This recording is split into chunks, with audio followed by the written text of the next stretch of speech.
Ақылдың кені арнасына тіркеліп, лайк басуды ұмытпаңыздар. Қазақ баланы неге қырқынан шығарады? Бұл дәстүр қайдан шыққан?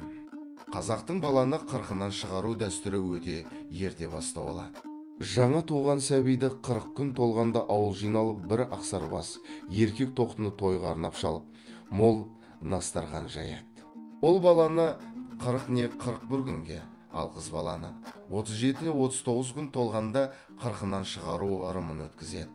Қыз бала ол балаға қарағанда тез ширайды, ұл бала баяу ширайды. Қыз бала 9 жасында, ұл бала 12 жасында балиғатқа толады. Жалпы алғанда, баланы қырқынан шығарудың керемет ғылымдық және философиялық танымы бар. Жаңа туған баланың мойны 40 күнде бекиді. Еңбегі 40 күнде қатаяды. 40 күнде бала толық қарақұлақтанады. Бала туған үйге түнде таң атқанша 40 күн шырақ жағып қояды. Ол бір жағы қауіп қатерден сақтаса, енді бір жағы өмір бойы жарығы сөнбесін деген ырым. Оттай маздап өссін деген жақсы ырымы. Босанған ананың да белі 40 күнде қалпына келеді. 40 күнде толық қол аяғын бауырына алады. Қалжа жеп қалжырағаны басылады. Қазақ осында ерекшеліктерді ескере отырып, аланы қырқынан шығару деген өте тамаша, керемет маңызы бар дәстүр салтты жасаған.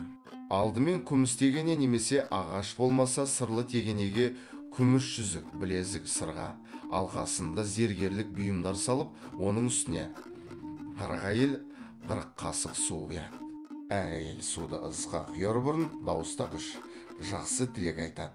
Мысалы, өмірлі бол, өнерлі бол, өркенді бол деген тәрізді. 40 ананың балаға арнап айтқан тілегін аяқтап, баланы жуындыратындай болғанда, баланың кіндік анасы баланы сол сумен толық шомылдырады. Су баланың барлық денесіне жуғу керек. Толық жуылмаса, кейін балаға шілде қотыр шыққыш болып қалады деп сенген. Баланы қырқынан шығар алдында оның 40 күн киген ит жейдесін шешу рәсімінде өтейді. Бұл жейдеге тәттілер құрт, ірімшік түйіп, бір жуас итінің мойнына байлап қоя береді.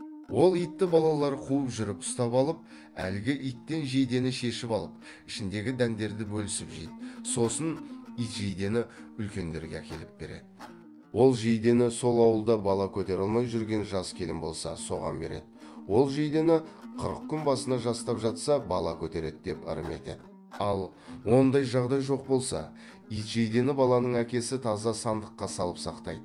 Ал сапарға, жорыққа шыққанда, аң аулағанда дауға, жауға барғанда тұмар етіп, оң жақ қолтығына тығып алып жүреді. Сол кезде жолым болады деп сенген. 40 күн періште күзеткен жейде киелі деп ырымдайды. Ақылдың кені арнасына тіркеліп, лайк басуды ұмытпаңыздар.